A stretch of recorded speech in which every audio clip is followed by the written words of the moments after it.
obsession is something that you cannot live without, and passion is something that you can live without. And my obsessions are music and my cat. My passion are my toys. Hi, I'm Suhaimi Subandie. I play in a band called Stompin Ground. I collect and sell toys too.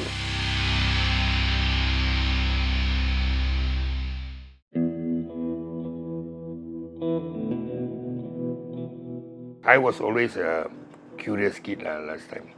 I was a different kind of kampung boy. You know that last time you collected toys, people make fun of you. It's a kid's thing, it's not for grown-ups. So I kind of had to hide my passion, and I don't do things halfway, like music, like toy collecting.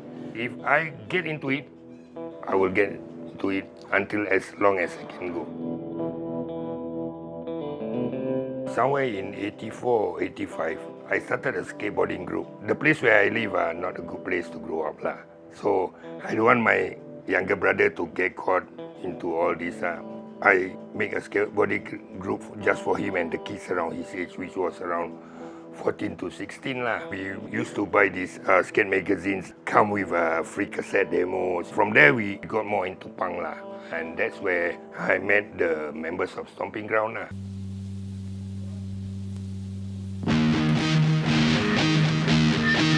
Stompin Ground was formed in late 87. Stompin Ground is a hardcore band. So one day, my bass player, he brought this record from our friend. The band was called Bola. And the vinyl, they have gatefold, they have a lot of pictures. And besides, we see how cool their antics are in the pictures. Surprisingly, the lyrics were all positive. There's no sex, drugs, rock and roll. So we find it very unique at that time. They think about animal rights, anti-drugs, anti-alcohol, and anti-everything bad. We really want to introduce youth to hardcore. They call it positive hardcore. It was the right time, just like how I started skateboarding for the kids, so they don't go astray in the streets. The music also actually helped to promote that kind of lifestyle. Kids start going to school again. Runaways start to go back to their parents. Hardcore did that for a lot of us. It changed us to be better.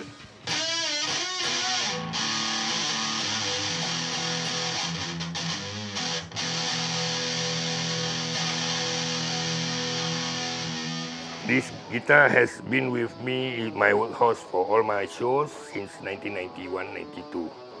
This one is quite memorable, as in this guitar my wife bought for me is the most lowest budget RGX series guitar. But I like it because it's very simple. I play hardcore punk one. So it just have one double humbucker and one volume, that's all. But this guitar is known for our first debut playing at the substation. So the first ever underground show at the substation, Stompin Ground played, I used this guitar. First toy that I found at Geylang Serai Market in a puddle while following my mother to the market.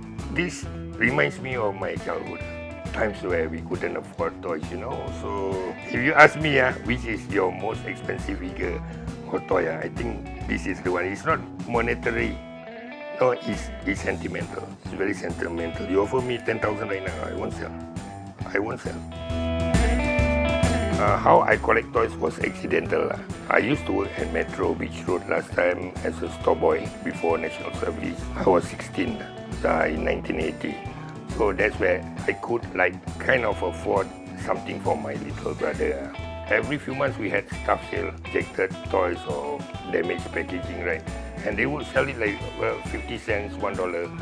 And they were good toys. And because of the prices, I could buy 2 or more of the same thing. So I was just thinking, maybe if my brother damaged this one, then I still have another one to replace it, right?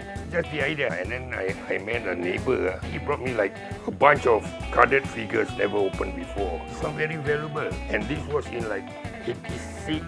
So from there, I learned from him that actually toys have better value. And so that's why I have some toys that I haven't opened since 1981 like that. That's where the ball started rolling.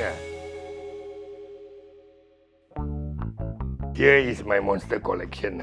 Twilight Zone, Frankenstein's, popular monsters from back in the day from the 60s onwards. My favorite. This one are all vintage Star Wars figures. Some Japanese release. The candy box, which is very hard to find. These are all from the old movie, TV series from the 80s and 70s, Buck Rogers. This one signed by both characters. Then this is the one that my wife bought me in 1983 or so. Back then it was $290 in 1983. But if you offer me a lot of money, so I won't sell. Because this one very sentimental, the most sentimental to me. These are all music figures from the quite popular band, hardcore band Gorilla Biscuits. This is DC shoes that DC endorsed my skateboarding group, Circus of Mutants. Back then, we had apparel and caps too. And this one is made by Daniel Liu, a quite famous toy customizer right now. This one, he did a figure of myself during Stompin Ground exhibition at the substation in 2013. I'm not a focus collector, meaning that I focus on one thing. Or I'm not a completist, you know. I collect what I love. If it has something sentimental, memorable, like my childhood or whatever, then I will collect. I don't really count how many I have. I think I have about maybe 3,000. That includes some of the items in my shop. I've recently opened a shop at Golden Landmark. After being home-based for so long, I have too much stocks, and also my collections are, never ending, right? So it has already gave you joy for the last 30, 40 years. It's time for it to give someone else joy. Oh, yeah. Okay, here in the shop, we sell modern and vintage toys too, and we sell convention pieces. Like this one, they used to sell it individually, but this one is from Comic Con, I think, and it includes the stage, everything. Here we got a line of Star Wars toys from old to new, and this is our music section, all the action figures by Super 7, and the old Hanna-Barbera stuff, which is very hard to find. This just came in from the famous Tim Burton Wednesday TV series, sold out in many places. What kind of toys are relevant at the present time is because some movies make a comeback. Batman movies have always been very popular. This was the first one that came out in '91. This is the most popular, I think, is Combat Belt Batman. This is around $500.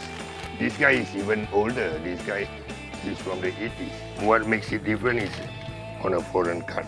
I keep myself up to date with pop culture, maybe sometimes through my son, he keeps me updated. Then also customers.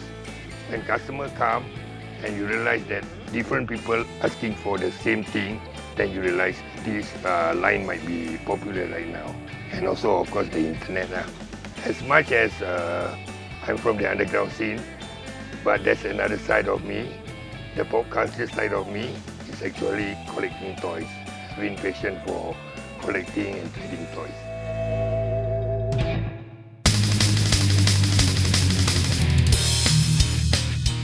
I never expected that my love or my obsession with them could last this time. It's not a bad thing, it's a good thing.